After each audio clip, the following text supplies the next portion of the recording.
O que é fornicação? Qual a diferença entre fornicação e adultério?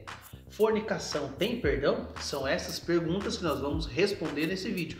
Se você gostou do tema, já deixa o seu like aí. E se você ainda não é inscrito, se inscreve no nosso canal. E vamos agora estudar a Bíblia? Fornicação é relação sexual entre duas pessoas que não são casadas. Na verdade, a fornicação é o tipo de pecado que pega algo bom e puro que Deus fez, que é o sexo, e o perverte em um pecado que se torna uma transgressão contra a lei moral do Senhor. O pecado de fornicação transforma a bênção em maldição. Deus criou o sexo para ser entre o homem e uma mulher e dentro do casamento. Em Gênesis capítulo 2, versículo 24, diz assim: portanto, deixará o homem seu pai e sua mãe e unir-se-á a sua mulher, e ambos serão uma carne. O sexo foi criado por Deus como uma forma especial de união entre os cônjuges e também com o poder de gerar filhos. Fora desse padrão, o ato sexual se torna pecado. Mas qual a diferença entre fornicação e adultério? Fornicação, nós já falamos aqui, que é a relação sexual entre pessoas que não são casadas. Já o adultério significa ter relação sexual com aquele que não é o seu cônjuge, uma pessoa fora do casamento. Isso é adultério. A palavra hebraica traduzida por adultério significa literalmente quebrando o casamento. No Antigo Testamento, a idolatria do povo de Israel era considerada como uma mulher devassa, uma mulher que se prostituía com outros deuses. O povo de Israel chegou a um ponto de idolatria a outros deuses que o próprio Deus ordena que o seu profeta chamado Oséias se case com uma prostituta. E aí, quando ele casou-se com essa mulher, ele teve filhos dela. Claramente, o povo de Israel começou a olhar para eles e começou a acusá-lo, porque ele casou-se com a prostituta.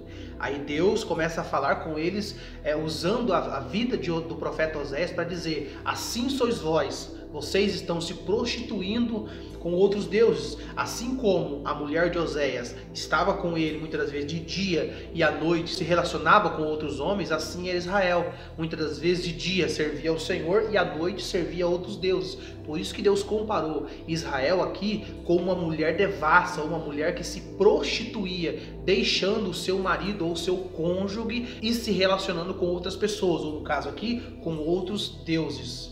Algumas vezes a palavra fornicação tem o mesmo significado da palavra grega porneia, que é traduzida também como imoralidade sexual ou prostituição. E assim como a prostituição, assim como a fornicação e todos os outros pecados, todos eles têm a sua consequência.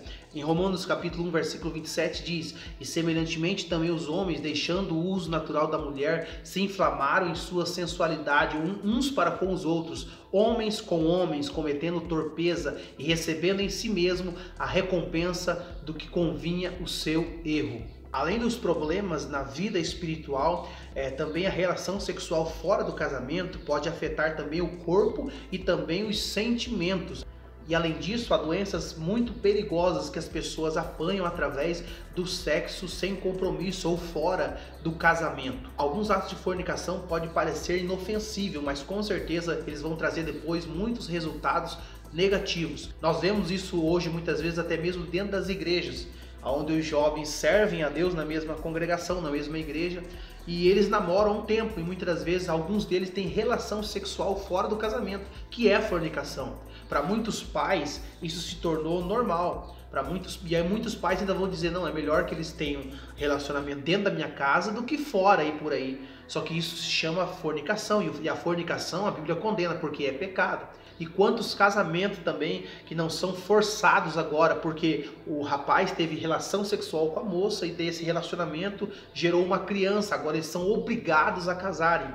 Ou seja, tudo isso aqui, se nós lêssemos a Bíblia, nós evitaríamos. Tudo isso aqui deveria voltar a ser pregado e ensinado nas igrejas. O jovem precisa se manter puro, como a Bíblia fala. Ele não pode usar-se do sexo simplesmente para satisfazer o seu prazer da carne. Até porque a Bíblia diz que nós não somos guiados mais pela carne, somos guiados pelo Espírito. Mas infelizmente hoje o namoro cristão muitas vezes está pior do que o namoro do ímpio, porque o ímpio não conhece conhece a palavra, não tem comprometimento com a Bíblia. E agora, como nós vamos fazer com o povo que diz que serve a Deus, que lê a Bíblia, que tem a Bíblia como seu manual de fé e prática? Como que eles estão cometendo esses pecados aqui? E como eu disse, alguns pecados como esse têm sido pecados legalizados, ou seja, ninguém fala mais nada. Olha o que diz em 1 Coríntios capítulo 6, versículo 18. Fugir da fornicação, porque todo pecado que o homem comete é fora do corpo, mas o que fornica peca contra o seu próprio corpo.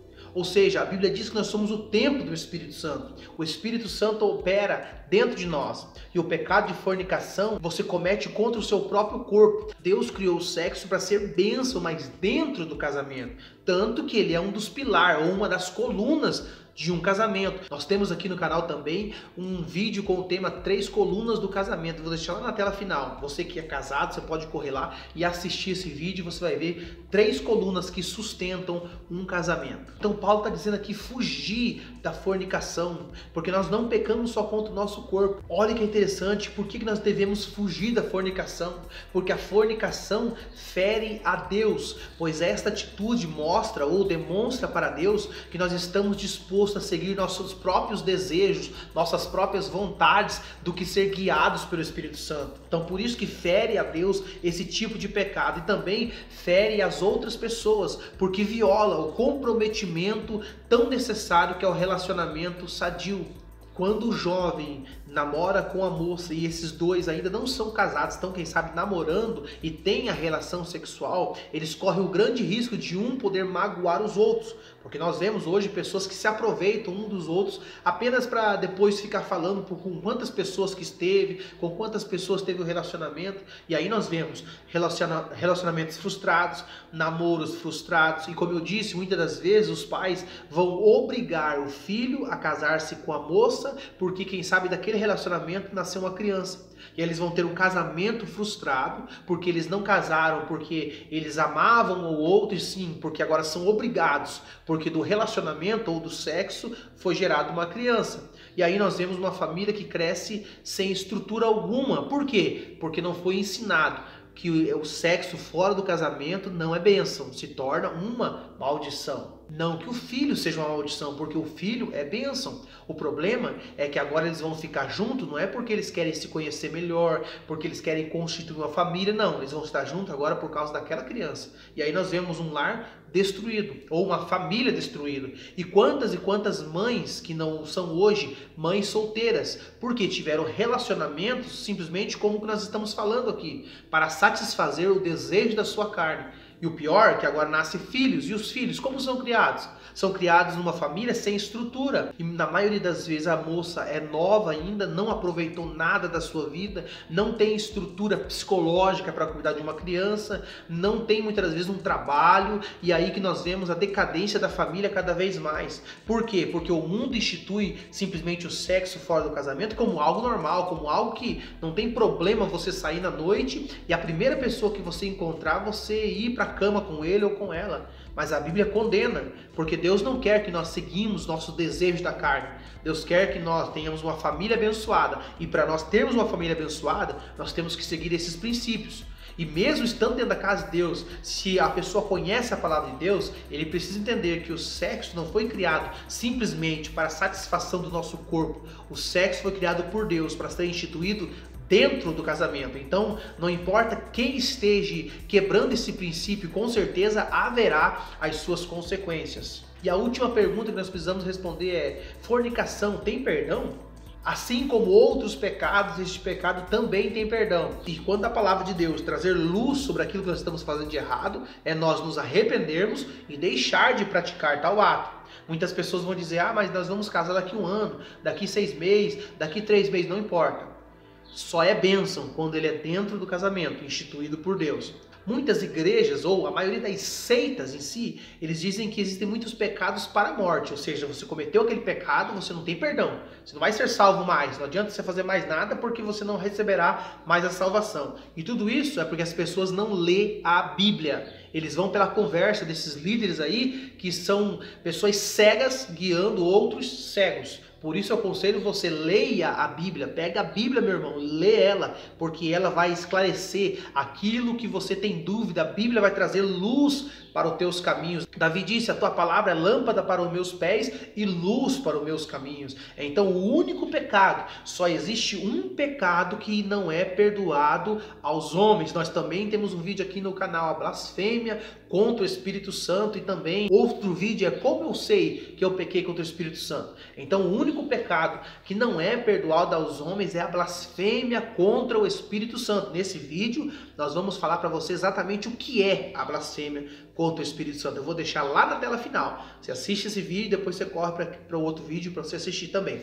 Marcos capítulo 3, versículo 29. Jesus está dizendo assim, ó: qualquer, porém, que blasfemar contra o Espírito Santo nunca obterá perdão, mas será réu do eterno juízo. O único pecado que não é perdoado aos homens é a blasfêmia do Espírito Santo, ou contra o Espírito Santo. Por isso que é importante nós lermos a palavra de Deus, porque às vezes podemos estar fazendo coisas erradas e a palavra de Deus traz luz para o nosso caminho.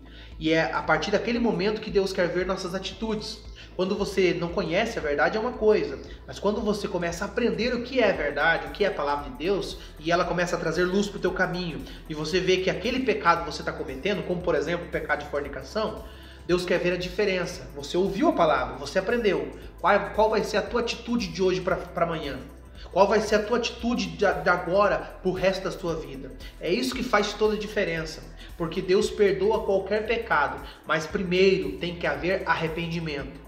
E depois do arrependimento, nós se arrependemos e agora deixamos para trás os velhos hábitos. Vamos pedir para que Deus nos ajude, para que Deus guarde nossa família, para que Deus guarde nossos jovens, nossa juventude, porque não importa, irmão, simplesmente estar na igreja. Você pode estar dentro da congregação, mas se não obedece os princípios bíblicos, qual será o teu destino? A Bíblia é a palavra de Deus, e se ela tem uma proibição, não é para nos punir, ou não é para nos tirar o prazer de fazer alguma coisa, não. É para evitar que nós sejamos destruídos, porque a Bíblia diz, um abismo chama outro abismo. Um pecado como este pecado aqui, pode produzir algo terrível na vida de uma pessoa. Pessoas que hoje, infelizmente, carregam um fardo muito pesado, porque quem sabe não foram ensinados, não foram doutrinados, e acabaram por seguir os desejos da carne, e hoje pagam um preço muito alto. Por isso, meu irmão, que esta palavra possa ter direcionamento no teu coração, que você possa ouvir esta palavra e ser abençoado. Compartilhe esse vídeo aí com mais pessoas, para que mais pessoas sejam alcançadas. E vamos viver conforme a vontade de Deus, obedecendo a sua palavra. Se você não é inscrito, se inscreve no nosso canal aí, deixa a sua curtida e deixa também o seu comentário. Que Deus em Cristo Jesus te abençoe.